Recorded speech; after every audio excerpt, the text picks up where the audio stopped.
शांति। आज 22 जनवरी 2024 भारत में सोमवार है। Today is 22nd January 2024 and it's Monday in Bharat. आज की मुरली का जादुई रहस्य स्वयं को प्रेरणा देने के लिए magical secrets of today's Murli for motivating the self। आज की साकार मुरली त्रिमूर्ति शिव बाबा 3 शब्दों के ऊपर सुना रहे हैं। वो 3 शब्द है स्वर्गवासी, नरकवासी और संगम युगवासी। इसके ऊपर पूरी आज की मुरली है। बाबा ने आज की मुरली में बच्चों को दर्पण दिया है। जो शास्त्रों में कहानी है नारद की लक्ष्मी को वरना चाहते थे तो कहा दर्पण में देखो कि कितने गुण है मेरे अंदर, कितने अवगुण है। बाबा ने आज दर्पण दिया है। बाबा ने आज बच्चों का रिजल्ट बताया है जो अच्छा नहीं है। बाबा तो स्पष्ट कहता है, अथॉरिटी है, जानी जाननहार है। बाबा ने आज योग के बारे में भी बहुत गहराई से सुनाया है। मुझे सबसे ज़्यादा प्रश्न इसी के ऊपर आते हैं कि 3 बातें ही पूछते हैं, संस्कार क्यों नहीं बदलते हैं, पेपर क्यों आते हैं और योग क्यों नहीं लगता। इसके ऊपर ही सब प्रश्न रहते हैं। बाबा ने कितने बार मुरलियों में अलग अलग तरीके से इसका जवाब दिया हुआ है। होता क्या है जो हमने देखा है कि धैर्य और अभ्यास ये नहीं रख पाते हैं। हमको लगातार अभ्यास करते रहना चाहिए। आधा कल्प की बीमारी है। जिस बीमारी को बढ़ने में 2500 वर्ष लगे वो तुरंत कैसे मिटेगी। आप सोचो कि दादियों ने 87 इयर्स पुरुषार्थ किया लगातार स्थापना से और फिर लास्ट में कहीं जाकर कर्मातीत बने हैं। अभी भले हम पीछे आए हैं लेकिन हमारे पास रेडीमेड नॉलेज है। सभी मुरलियां हमको है, अवेलेबल है। अभी तक तो अवेलेबल है, आगे क्या होगा हमको नहीं पता जब तक लाइट है, क्योंकि पूरा कारोबार लाइट के ऊपर है। लाइट गई तो हम एक्सेस कर पाएंगे कि नहीं हमको नहीं पता। जैसे साकार बाबा के वक्त भी ये बात निकली थी कि ये मुरलियां बाद में मिलेंगी नहीं। तो कुछ लोगों ने कोशिश किया कि ये मुरलियां हमको द्वापर युग में मिले, इसलिए something like time capsule. Time capsule ये कंसेप्ट है, अगर आप गूगल पे डालेंगे तो आपको मिलेगा टाइम कैप्सूल क्या होता है। एक ऐसा बनाते हैं जो पूरा लोखंड का हो या मेटल ऐसे हो जो बारिश गर्मी कहीं पर भी वो खराब नहीं हो। जैसे अभी इजिप्ट में पिरामिड है, उस पिरामिड के अंदर कब्र है। ऐसी बहुत सारे कब्र है जिसमें वो उस जमाने के राजाओं को रखा जाता था, उसके साथ बहुत सारी चीजें रखते थे। वो वैसे की वैसे ही रहे क्योंकि प्रिजर्व किया इतने सालों तक। तो इसी कंसेप्ट को लेकर बाबा के कुल बच्चों ने ये बाबा के महावाक्य हमको उस जमाने में अवेलेबल हो इसलिए टाइम कैप्सूल बना के जमीन के अंदर दबा दिए। अभी जमीन के अंदर जाने के बाद ये कितना समय तक रहेंगे और निकलेंगे या नहीं निकलेंगे खुदाई के बाद, ये हम नहीं जानते, क्योंकि 2 बार विनाश होता है। ये भी बहुत कम बच्चों को पता होता है कि विनाश 2 बार होता है। एक त्रेता के एंड में विनाश होता है और एक कलयुग के एंड में विनाश होता है। इसलिए जो इतने सारे सोने हीरे जवाहरात के महल थे वो सब जमीन के अंदर दब गए, क्योंकि उस वक्त विनाश होता है। और कलयुग के एंड में भी विनाश होता है। अभी इसकी पॉसिबिलिटी कितनी है, शक्यता है कि ये जो अभी मुरलियां दबा के रखी है वो हमको द्वापर युग में मिलेंगे, हम नहीं जानते हैं। बाबा ने मुरली में इतना कहा है कि जब दुख चालू होता है द्वापर में, तब याद करते हैं कि हमको किसने सुख दिया था, और अपनी बुद्धि की कैचिंग पावर के आधार पर कैच करते हैं कि हमने शिव बाबा को याद किया था, वो ज्योति स्वरूप था, और फिर हम उसकी भक्ति चालू करते हैं। तो ये बात तो डेफिनेट है। तो बाबा ने आज मुरली में इसी के ऊपर जोर दिया है कि पत्थर से पारस बुद्धि, ये शब्द भी हमने देखा है। पत्थर बुद्धि से पारस बुद्धि। पत्थर माना पतितपन के थर, थर माना लेयर, लेयर को थर कहते हैं। पहला थर, दूसरा थर, तो लेयर है बुद्धि के ऊपर, जिसको भगवत गीता भी कहती है कि बुद्धि के ऊपर लेयर चढ़ते हैं तो पतित बन जाती है, तो बुद्धि यथार्थ निर्णय कर नहीं पाती है। और पारस माना जिसने परमात्मा के रस को पा लिया। जैसे किसी चीज के ऊपर मिट्टी पड़ी है, अगर आप उसको लगातार पानी डालते जाओ तो वो मिट्टी निकल जाएगी।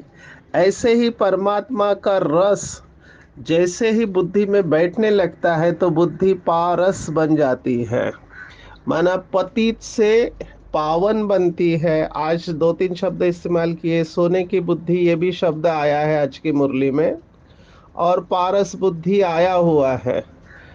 लेकिन आज बाबा ने हमको दर्पण दिखाया है। दर्पण में बाबा ने बहुत कड़ा शब्द इस्तेमाल किया है। बाबा ने कहा कि बच्चे समझते हैं कि उनका योग है, लेकिन पाई पैसे का भी योग नहीं है। और जो कड़ी बात मुझे लगी वो ये है कि बाबा ने कहा 5 मिनट भी यथार्थ रीति याद में बैठ नहीं सकते। 5 मिनट बाबा कह रहा है, माना 300 सेकेंड्स। और बाबा ने और एक बात कही कि ऐसा कोई खाली दिन नहीं जो विकर्म न होते हो।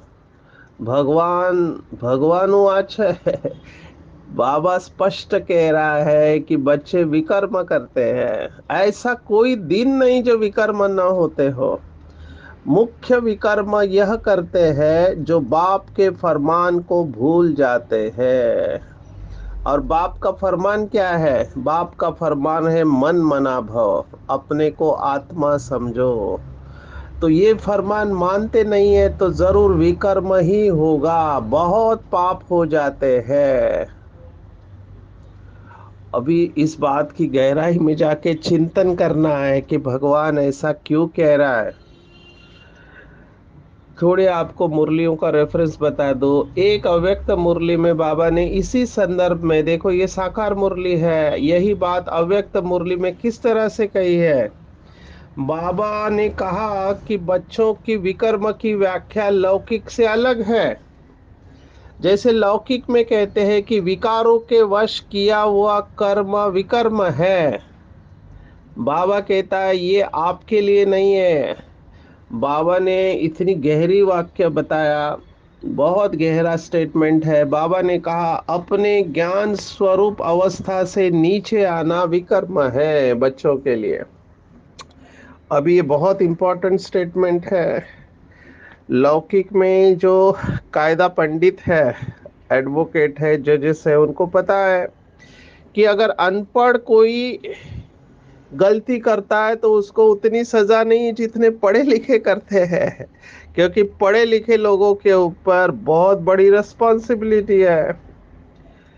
ये जो इलेक्शन होते हैं उसके बारे में भी कहते हैं कि bad people gets elected because good people don't vote. बुरे लोग इसलिए इलेक्शन में चुन के आते हैं क्योंकि अच्छे लोग करते नहीं है। वो मतदान शब्द को ही पकड़ लेते हैं कि मतदान करो, हम इसके ऊपर विश्वास नहीं करते हैं। We are heading towards chaos. हम उस दिशा में मार्गक्रमण कर रहे हैं। हम सबको दिखाई दे रहा है कि भारत में जल्द ही बहुत हलचल होने वाली है, तो बाबा के बच्चों को बहुत अचल अवस्था रखनी है, बहुत साक्षी अवस्था में जाना है, किसी के भी फेवर में नहीं जाना है, योग युक्त रहना है, तो हमारे स्पॉन्टेनियस राइट एक्शन होंगे। युक्त युक्त तभी हम चल पाएंगे, क्योंकि किसी का दोष नहीं है, ये सब ड्रामा प्लान अनुसार चल रहा है। साक्षी होके खेल को देखते रहो और जितना हो सके रिफ्रेन फ्रॉम मेकिंग स्टेटमेंट्स। माना किसी भी प्रकार का ओपिनियन देना नहीं चाहिए। हालांकि बहुत लोगों को अंदर से ऐसे आएगा कि हम भी अपना मत बताए, तो हमको साक्षी होके सबके प्रति शुभ भावना रखनी है, नहीं तो बहुत विकर्म हो जाएंगे।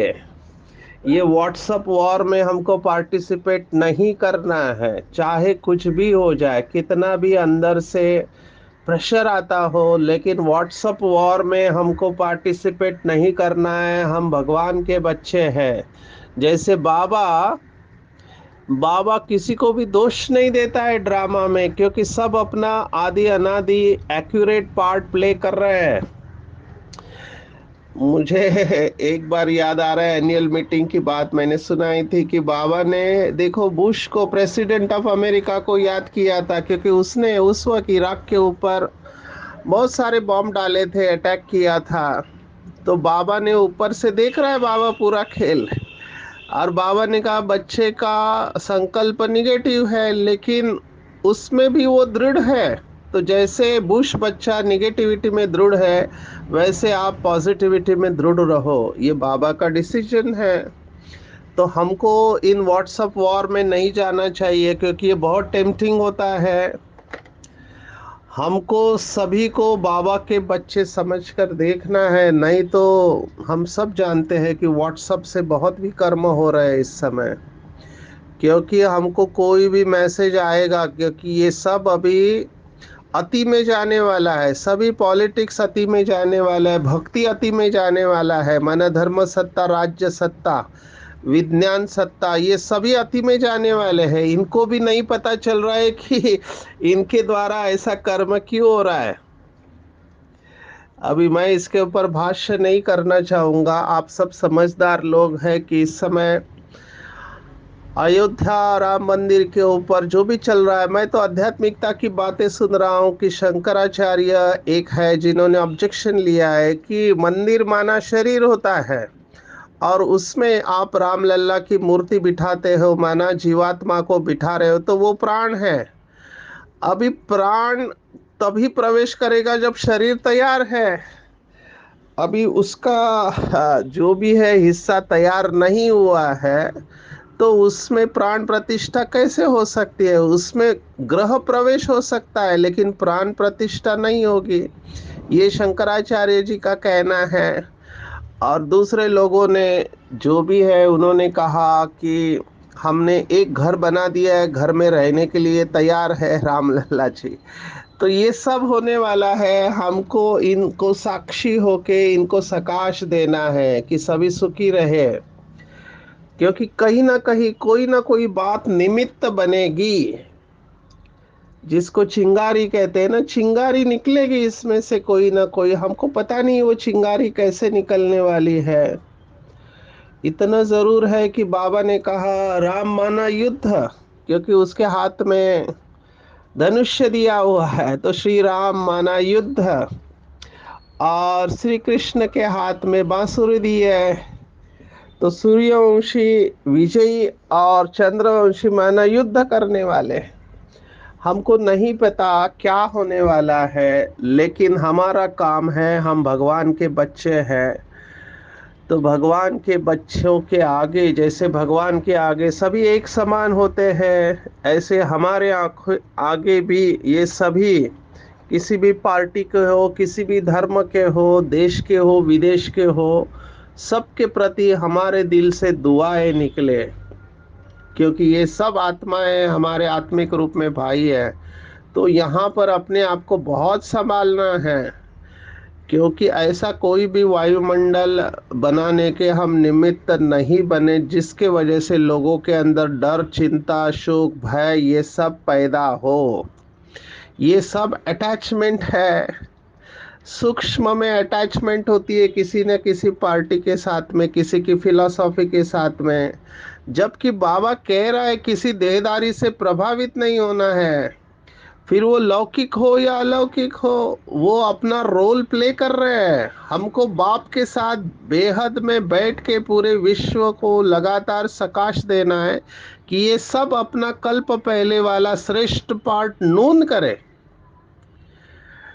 तो इसके लिए मन मनाव होना बहुत ज़रूरी है। मैं थोड़ा दादी का अनुभव सुनाना चाहूँगा। दादी के पास भी आते थे, हमने देखा है जब इलेक्शन होते थे तो दोनों पार्टी वाले आते थे, क्योंकि मधुबन में बहुत लोक संख्या है, तो मधुबन का डिसीजन डिसाइड करेगा कौन सी पार्टी आएगी चुन के। तो दादी कहती थी, देखो भैया, आप दोनों मेरे भाई हो और आप दोनों परमात्मा के बच्चे हो, हमारे लिए सभी एक जैसे है। तो दादी युक्ति से चलती थी। जब दिल्ली में धरना हुआ उस वक्त भी ब्रह्मा कुमारी को ये पूछा गया, जब हमारे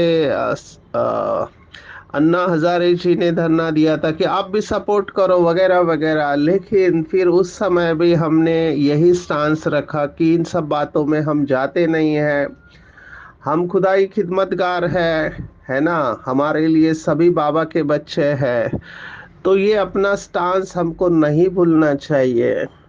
सबके प्रति शुभ भावना, हालांकि कुछ एरिया में हमको बाबा की याद से युक्ति से चलना पड़ता है, लेकिन वही बात है, मन मना भव। जितना बाबा में बुद्धि लगी रहेगी उतना युक्ति युक्त कर्म हमसे होते रहेंगे। इसलिए दो शब्द ध्यान में रखेंगे, योग युक्त और युक्ति युक्त, नहीं तो पाप हो जाएगा। और पाप का बिल्कुल सिंपल है, ये भक्ति मार्ग का शब्द है। एक्चुअली ये शब्द भी बहुत कड़ा है, मैं इसको सिंपल करता हूँ। पाप माना जब मेरा योग नहीं लग रहा है, इसका मतलब पाप है। मेरा योग क्यों नहीं लग रहा है? क्योंकि मैं बॉडी कॉन्शियसनेस में हूँ। बॉडी कॉन्शियसनेस है, इसका मतलब पाप है। तो मैं उड़ नहीं पा रहा हूँ, नहीं तो आत्मा को तो सीधा उड़ जाना चाहिए। तो देह के भान से निकलने में, देह अभिमान छोड़ने में बहुत टाइम लगता है।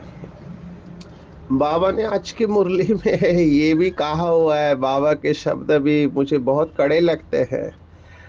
बाबा आज कहा है, देह अभिमान कड़े ते कड़ी बहुत गंदी बीमारी है। हम तो डॉक्टर्स लोग दुनिया में समझते हैं, पहले के जमाने में सिफिलिस नाम की बीमारी होती थी। सिफिलिस एक सेक्सुअली ट्रांसमिटेड डिसीज था, उसमें सभी लक्षण पाए जाते थे। तो उस समय कहावत थी कि अगर आपने सिफिलिस को स्टडी किया तो आपने सब कुछ स्टडी किया, क्योंकि पूरे शरीर के ऊपर असर आता है। अभी की गंदी बीमारी है डायबिटीज, क्योंकि डायबिटीज पूरे शरीर को अफेक्ट करता है। एक शरीर का कोई भी अंग नहीं है जिसके ऊपर इफेक्ट नहीं आता है। तो बाबा कौन सी बीमारी को बड़ा कह रहा है? बाबा कह रहा है, देह अभिमान कड़े ते कड़ी बहुत गंदी बीमारी है। भगवान वाच, जब तक देह अभिमान नहीं टूटा है तब तक सुधरना बड़ा मुश्किल है। एक एक शब्द बहुत ध्यान से सुनना चाहिए, इसमें पूरा नारायणी नशा चाहिए। नारायणी नशा, गॉडली इंटॉक्सिकेशन, ईश्वरीय नशा। हम अशरीरी आए, अशरीरी बनकर जाना है, यहाँ क्या रखा है? ये तीनों ही वाक्य आपको वैराग्य लेकर जाएंगे। जब तक वैराग्य नहीं है तब तक कुछ नहीं हो सकता। कबीर कहता है, तन को जोगी सब करे, मन को करे न कोय। सब कुछ आपे ही पाइए, जो मन जो जोगी होए, तो शरीर को कपड़े पहनाते, अलग अलग धर्म वाले टोपी पहनते, पता नहीं क्या क्या करते हैं। बाबा के बच्चे भी सफेद ड्रेस पहनते, बैच लगाते हैं। हम इसके हाथ का नहीं खाएंगे, उसके हाथ का नहीं खाएंगे, पानी नहीं पिएंगे। अच्छी बात है, आपकी ये धारणा है, आप नियमों पे चलते हो। लेकिन योग कितना है, कितनों को सुख दिया है हमने, मर्यादा में रहते हुए कितने आत्माओं का कल्याण किया है, वो रिजल्ट है।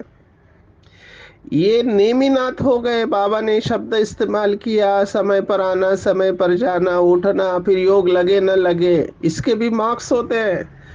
जैसे कल बताया, गवर्नमेंट में जाते हैं लोग, अटेंडेंस लगाते हैं, तो at the end of month salary मिल जाता है। लेकिन उधर के उधर ही रहेंगे। बाबा तो बहुत बड़ा व्यापारी है। बाबा ने कहा आज भी मुरली में कि जो अच्छे अच्छे होशियार होंगे वो अच्छा व्यापार करेंगे। बाबा ने कई बार मुरलियों में कहा है, बहने जो सेंटर अच्छा चलाती, अच्छे मैनेजर है, वहां बहुत ग्राहक आएंगे। तो आज तो बाबा ने कॉन्ट्रास्ट की बात कही है, फॉर्म भरने की बात कही है। मुझे पता नहीं आज ये फॉर्म भरे जाते हैं या नहीं। हम तो हमारे सेंटर पर ये फॉर्म भरे जाते हैं कि परमपिता परमात्मा से आपका क्या संबंध है ना, परमात्मा कौन है, वगैरह वगैरह, ये सब प्रश्न लिखे हुए हैं। तो बाबा उस समय हर एक से ये फॉर्म भराते थे। और बाबा हमेशा कहता था कि नब्ज देखकर आपको ज्ञान देना चाहिए। तो ये सब होने वाला है, हमको अलर्ट रहना है। जो बच्चे मुझे पूछते हैं, बाबा के बच्चे, कि हमारा योग अच्छा लगे उसलिए क्या क्या करें हम, ऐसा पुरुषार्थ, क्योंकि योग के ऊपर बहुत प्रश्न आते हैं। तो बाबा ने अलग अलग मुरलियों में अलग अलग बातें बताई हुई है। कई लोग कंफ्यूज हो जाते हैं, बहुत सारे क्लासेस सुनते हैं यूट्यूब के ऊपर तो कंफ्यूज हो जाते हैं। फंडामेंटल पॉइंट है योग की। मैं पहले दादी का अनुभव सुनाऊंगा। दादी जानकी ने यही प्रश्न ब्रह्मा बाप से पूछा था, तो ब्रह्मा बाबा ने दो जवाब दिए थे। नंबर वन, अगर योग अच्छा करना है, योग में अच्छे मार्क्स लेने हैं, तो नंबर वन मुरली के ऊपर अटेंशन चाहिए, 100%। जैसे मैं देख रहा हूँ अपने अंदर, मैं मुरली के एक एक शब्द मुझे बहुत हिट होते हैं, और समय पर वो याद आ जाते हैं, और समय पर याद आके वो विजय दिलाते हैं, और फुल स्टॉप लगाने में भी मदद करते हैं। तो ये मुरली सचमुच में जादुई है, मैजिकल है, इसलिए हमने इसको मैजिकल रहस्य बोला है। तो मुरली के ऊपर 100% अटेंशन चाहिए, जिसकी वजह से फिर दादी ने ये पुरुषार्थ किया। एक क्लास में कहा था कि 21 जन्मों की राजाई चाहिए तो एक मुरली 21 बार पढ़नी चाहिए। अभी एक मुरली 21 बार पढ़ने में बहुत टाइम जाता है, so you may not be able to do that. लेकिन मुरली की दो चार पॉइंट भी 21 बार हम रिवाइज तो कर सकते हैं। भले पूरी मुरली हम 21 बार नहीं पढ़े, तो दादी ने ये पुरुषार्थ किया। हमने सभी दादियों में ये देखा। जैसे बड़ी दादी कोई भी फंक्शन में आती थी, पहले बाबा के पॉइंट सुनाते थे। तो ये हमने दादियों की विशेषता देखी, क्योंकि उनकी बुद्धि में बाबा की मुरली की पॉइंट सदा रहती थी, तो शुरुआत ही बाबा की मुरली के पॉइंट से करते थे। तो पहली पॉइंट, योग के लिए मुरली के ऊपर पूरा अटेंशन चाहिए। पीएचडी समझकर हमको इसको स्टडी करना चाहिए, इसको लाइटली नहीं लेना चाहिए। कितने बार बाबा ने कहा है कि एक एक रतन लाखों रुपयों का है। माना बाबा का एक ही पॉइंट लाखों रुपए का है। जैसे अभी मैंने आपको जो पढ़ के सुनाया, लास्ट में जो वैराग्य की बात आई है कि हम अशरीरी आए अशरीर बनकर जाना, यहाँ क्या रखा है? अभी ये पॉइंट आपको डिटैच होने के लिए काफी है कि नंगे आए थे नंगे जाएंगे, लेकिन ये वैराग्य की स्टेज लगातार रहती नहीं है, क्योंकि बीच बीच में राग पैदा हो जाता है। राग माना आकर्षण पैदा हो जाता है, या तो पुरानी दुनिया, या तो नई दुनिया, या तो देहदारी, या विदेही बाप, दोनों में से एक तो खींचेगा। तो कभी माया खींचती है, कभी बाबा खींचता है। जिस समय हमारी बुद्धि यहाँ से डिटैच हो जाएगी, तो परम धाम में स्थित होना बहुत इजी हो जाएगा। लेकिन ये अंदर से आना चाहिए, दिल से आना चाहिए। ऐसे मुरली की एक ही पॉइंट, एक ही शब्द ले लो। जैसे संडे के मुरली में था, सॉरी, अव्यक्त मुरली में बाबा ने कहा नथिंग न्यू। अब ये नथिंग न्यू की पॉइंट इमीडिएटली फुल स्टॉप लगा सकती है। ऐसे मुरलियों से आपको पॉइंट निकाल के अपने बुद्धि में, बुद्धि की तरकश में ये सब बाण रेडी रखने हैं। वो महाभारत में दिखाते हैं कि जो महारथी होता है उसको पता होता है, वो दिव्य अस्त्र जब छोड़ता है सामने, तब ये अपने दिव्य शक्ति से पहचान लेता है ये कौन सा अस्त्र है। समझो, अपोजिट पार्टी ने, दुश्मनों ने अग्नि अस्त्र छोड़ा है तो अग्नि अस्त्र भस्म कर देगा। तो ये दिव्य बुद्धि से पहचान लेता है कि सामने से अग्नि आ रही है तो मुझे पर्जन्यास्त्र बारिश करनी है, तो वो यहाँ से पर्जन्यास्त्र भेजेगा। अब ये मुझे बहुत इंटरेस्टिंग लगा, क्योंकि हमारे सामने ऐसे अगर कोई आता है जो गुस्से में है, तो क्रोध को अग्नि कहा है, वो अग्नि अस्त्र भेज रहा है गुस्से में। तो मेरा काम है, मैं फायर ब्रिगेड हूं, तो मुझे पर्जन्यास्त्र इस्तेमाल करना है, जिसको बाबा ने कहा ज्ञान के शीतल छींटे डालने हैं। तो ये सब अस्त्रों का नाम शायद यहीं से आया हुआ है। अगर हम थोड़ा चिंतन करेंगे तो हम ये सब अस्त्रों का जवाब निकाल सकते हैं। तो पहली बात बाबा ने कही मुरली के ऊपर अटेंशन। दूसरी बात बाबा ने कहा जो आज की मुरली में आई है कि मन वचन कर्म से किसी को भी दुख नहीं देना है। अभी ये बहुत इंटरेस्टिंग है, सूक्ष्म है, क्योंकि अगर समझो हमने मन वचन कर्म से किसी को दुख दिया है तो उसके वाइब्रेशन हमारे योग में विघ्न डालेंगे।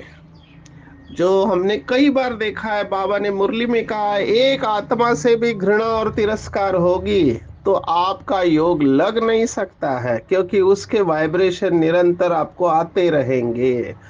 नहीं तो इतना टाइम लगना नहीं चाहिए। अगर हमारा एक ही स्वभाव संस्कार है कि सबसे दुआएं लेना, सबको दुआएं देना, तो हम क्या कर रहे हैं, हम सभी निगेटिव वाइब्रेशन को खत्म कर रहे हैं। इसलिए योगी तो आत्मा, ज्ञानी तो आत्मा कभी किसी के साथ आर्गुमेंट में नहीं जाएगा, वो न्यारा हो जाएगा, डिटैच हो जाएगा शुभ भावना रखते हुए। तो उसके दिल से हर एक के प्रति नेचुरली दुआएं निकल सकती है, और दुआएं निकलती भी है। बाबा ने आज फिर से कहा है कि असंभव है कि विकल्प नहीं आए, विकल्प तो आने ही है। विकल्प आने ही है क्योंकि कर्म किया है। लेकिन कर्मेंद्रियों से कोई भी कर्म नहीं करना चाहिए। मनसा में तूफान आएंगे, वो प्रेशर डालेंगे, गुस्सा करे और बहुत सारी चीजें करने के लिए प्रेशर डालेंगे, लेकिन बाबा ने कहा धैर्य रखना है। बाप कहते हैं, बाबा के शब्द देखो कितने सुन, भल तुम सच बताओ या न बताओ, परंतु बाप खुद कहते हैं माया के बहुत विकल्प आएंगे, परंतु कर्मेंद्रियों से कभी विकर्म नहीं करना, क्योंकि वो गहरा इंप्रेशन डालेगा। कबीर कहता है तन जाता, मन जाता है तो जाने दे, तन मत जाने देना। जैसे तीर कमान से जब तक निकलता नहीं तब तक कुछ नहीं होगा, तो तीर कमान से छोड़ना नहीं है। कहते हैं एक बार मुख से निकला हुआ शब्द और कमान से निकला हुआ तीर वापस नहीं ले सकते। ये मुंह का जो स्ट्रक्चर है, होठ, ये भी बाण की तरह ही है। तो बहुत अटेंशन रखना है बोल के ऊपर, ऐसा कोई कर्म नहीं हो मनसा में भले तूफान आए। और योग के साथ हम प्रयोगी आत्मा बने। बाबा ने आज अप्रिशिएट भी किया है कि बच्चे योग करने और कराने में होशियार है, ऐसे ही प्रयोगी आत्मा बनने में भी होशियार बनो। तो अपने संस्कारों के ऊपर इसका प्रयोग करना है, क्योंकि श्रेष्ठ संस्कार से श्रेष्ठ संसार बनेगा। तो श्रेष्ठ संस्कार ही नींव है, फाउंडेशन है, तो हमको हमारे श्रेष्ठ संस्कार बनाने हैं। तो उसके लिए प्रयोग करो, कौन सा संस्कार मेरे अंदर विघ्न पैदा कर रहा है। आलस्य, देह अभिमान, गुस्से का संस्कार, काम का संस्कार, लोभ का संस्कार, देखो ईर्ष्या का संस्कार, इसके ऊपर प्रयोग करो, इसकी गहराई में जाओ, तो श्रेष्ठ संस्कार बनेंगे और संसार श्रेष्ठ बन जाएगा। किसी के भी प्रभाव में नहीं आना है। कोई भी हो, देहधारी या पुरानी दुनिया का, उसके प्रभाव में नहीं आना है, वायुमंडल के संग के रंग में नहीं आना है, उसी को हम अनुभवी कहेंगे। सब कुछ, सब बोझ बाप को देना है, तभी हम हल्के रह पाएंगे। आज की पूरी मुरली में अगर टेक होम आप मुझे पूछे तो मैं कहूँगा, अपने से पूछना है मैं कौन सा वासी हूँ, स्वर्गवासी, नरकवासी या संगम युगवासी। संगम युगवासी हमेशा हर्षित रहेंगे, नारायणी नशे में रहेंगे, पढ़ाई पर पूरा अटेंशन होगा, किसी को भी दुख नहीं देना है, जो दुख देंगे वो दुखी होकर मरेंगे, ऐसे लौकिक में भी कहते हैं। हमको तो संपूर्ण पावन बनना है, पावन आत्मा से कभी किसी को दुख नहीं मिलता है, कोई भी विकर्म नहीं होना चाहिए। सदा मन मना भाव की अवस्था में रहेंगे, सोल कॉन्शियस रहेंगे तो पाप कर्म नहीं होंगे। योग का प्रयोग करना है और अपने संस्कारों को श्रेष्ठ कर रखना है, और मनसा वाचा कर्मण संपूर्ण पवित्र रहना है, किसी के प्रभाव में नहीं आना है, संग के रंग में नहीं आना है, सब बोझ बाप को देके हल्का होके चलना है। अच्छा, ओम शांति।